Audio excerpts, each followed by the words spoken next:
জাতীয় পতাকা সমান প্রদর্শন করবে। স্যালুট। ডাউন।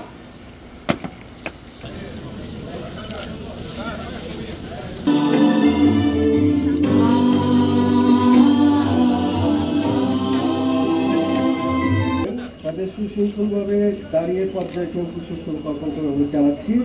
প্রথমে বাংলাদেশ ইন্টারন্যাশনাল স্কুল ও কলেজ।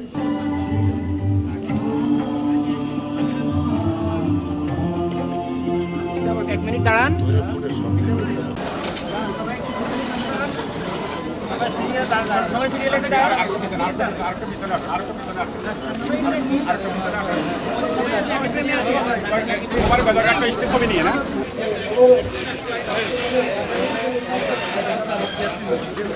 ভাষার জন্য যারা একাত্তরে জীবন দিচ্ছেন তাদের সবার রুহের মাগফিরাত কামনা করছি। একটা কথা আমি বলতে চাই যে আমরা যখন ছোট ছিলাম, আমার আব্বা টিচার ছিল, এমন কোনো স্টুডেন্ট বাংলাদেশে ছিল না যে প্রথম গান যেটা শিখছে সেটা হলো সালাম সালাম হাজার সালাম। এটা আমিও আমার জীবনের প্রথম গান, এবং আমার মেয়ে রক্তে রাঙানো, এই গানগুলি জানে না এমন কোনো শিশু বাংলাদেশে পাওয়া যেত না। তো এখন সেই চর্চাটা নাই। আমি মনে করি যে কনসুলেট কর্তৃক আয়োজিত আজকের এই যে আলোচনার যে অনুষ্ঠানটা হয়েছে, এটার পরিধি আরও বড় করা দরকার। সরকারের বেঁধে দেওয়া নিয়মের বাইরেও যদি আমি ভালো কাজ করি, সেখানে সরকার অখুশি হবেন না। এই কনসুলেটের ভিতরে আমরা মাতৃভাষা দিবসে আলোচনা সভা করছি, আমি বক্তব্য রাখছি সেখানে, এবং সেই সময়ের এই আওয়ামী লীগের লোকজন বক্তব্য রাখছে, বিভিন্ন দলের লোক আমরা বক্তব্য রাখছি। একুশের চেতনা আমাদের জাতীয় পরিচয়ের ভিত্তি এবং একই সঙ্গে বৈশ্বিক মূল্যবোধের সঙ্গে গভীরভাবে সংযুক্ত। সহযোগিতার ভিত্তিতে একটি শান্তিপূর্ণ আন্তর্জাতিক ব্যবস্থার অপরিহার্য শর্ত। প্রেরণার এ দিনে পররাষ্ট্র মন্ত্রণালয় ও বিদেশস্থ বাংলাদেশ মিশন সমূহে কর্মরত সকলকে বাংলাদেশি প্রবাসীদের অবদানের জন্য আমি গভীর কৃতজ্ঞতা প্রকাশ করছি। ভাষাগত অধিকার প্রতিষ্ঠার সংগ্রামে এক অনন্য দৃষ্টান্ত স্থাপন করেছে এবং বিশ্বব্যাপী স্বীকৃতি অর্জন করেছে। বাংলা ভাষা আমাদের আত্মপরিচয়ের প্রধান বাহন। স্বাতন্ত্রী বাংলাদেশ, বঙ্গভবন, ঢাকা, 8 ফাল্গুন 1432, 21 ফেব্রুয়ারি 2026। আজ 21 ফেব্রুয়ারি, মহান শহীদ দিবস ও আন্তর্জাতিক মাতৃভাষা দিবস। প্রথম বাঙালির প্রতিরোধ। আমরা যদি ঘটনাপুঞ্জির দিকে তাকাই তাহলে দেখতে পাই এটা সেটা আরো কত তার খোকা যে বাড়ি ফিরবে, ঝাপসা চোখে মা তাকায় উঠোনে, যেখানে খোকার সব শকুনিরা ব্যবচ্ছেদ করে। লিনি গানের খই ভাজে, খোকাটা কখন আসে কখন আসে। পরে উনি জানতে পারছেন যে লাশটা ছিল শহীদ বরকতের।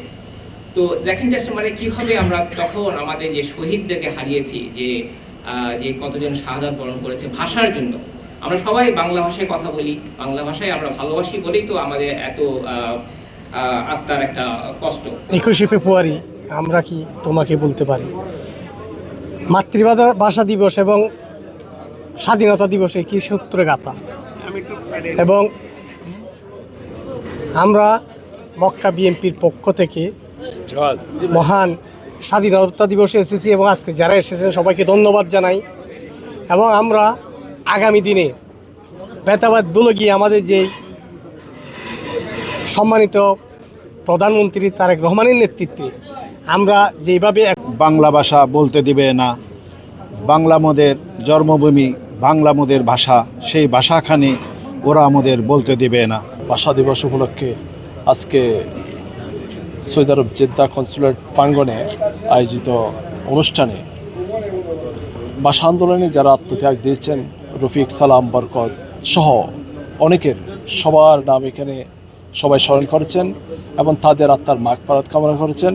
সাথে সাথে বাংলাদেশের সমৃদ্ধি, বাংলাদেশের অর্থনৈতিকভাবে সমৃদ্ধিশালী হওয়ার জন্য আমাদের তরুণের অহংকার বাংলাদেশ জাতীয়তাবাদী দলের চেয়ারম্যান এবং আমাদের প্রাণপ্রিয় প্রধানমন্ত্রী জনাব তারেক রহমানকে সবাই ধন্যবাদ জানিয়েছেন, এবং সবাই ওনাকে আন্তরিক অভিনন্দনের সাথে সাথে দেশকে সমৃদ্ধিশালী করার জন্য সবার সহযোগিতা কামনা করছে। আমার ভাই রক্তে রাঙানো 21 ফেব্রুয়ারি আমি কি ভুলিতে পারি।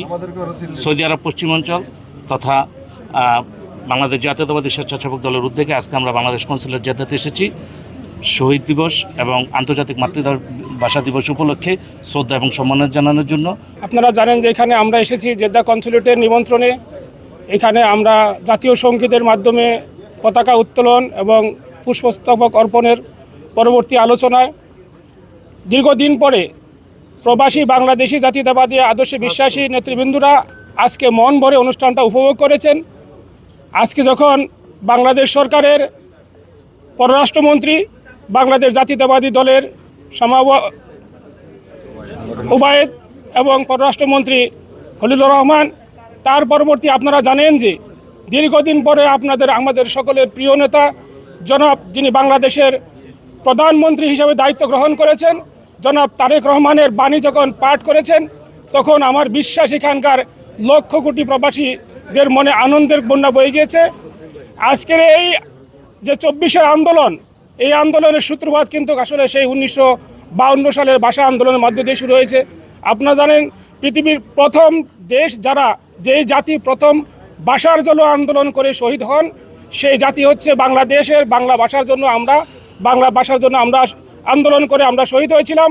তাই সেই ধারাবাহিকতা 1952, 1969, তারপরে 1971 এবং 1991, 2024 এই সকল কিন্তু 1952 সালের ধারাবাহিকতা। তাই আজকের এই দিনে আমরা ভাষা আন্দোলনের শহীদ এবং তার পরবর্তী বিভিন্ন সময়ে বাংলাদেশের গণতান্ত্রিক আন্দোলনের জন্য যারা শহীদ হয়েছে আমরা সকলের আত্মার মাগফিরাত কামনা করি।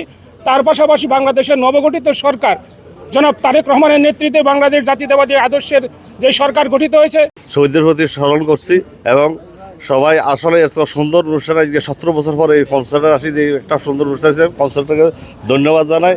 আর আমি গর্ববোধ করি শহীদ সালাম কিন্তু আমার এলাকার লোক, দাগনভূঞা ফেরি বাড়ি। এই জন্য আন্তর্জাতিক বিশেষভাবে আসলে আন্তর্জাতিক এখনও ভাষা দিবস, এখনও বাংলা ভাষা কিন্তু সবাই একথা ভালো, আমি সবাই বাংলা ভাষা পালন করে আখ্যান জানি।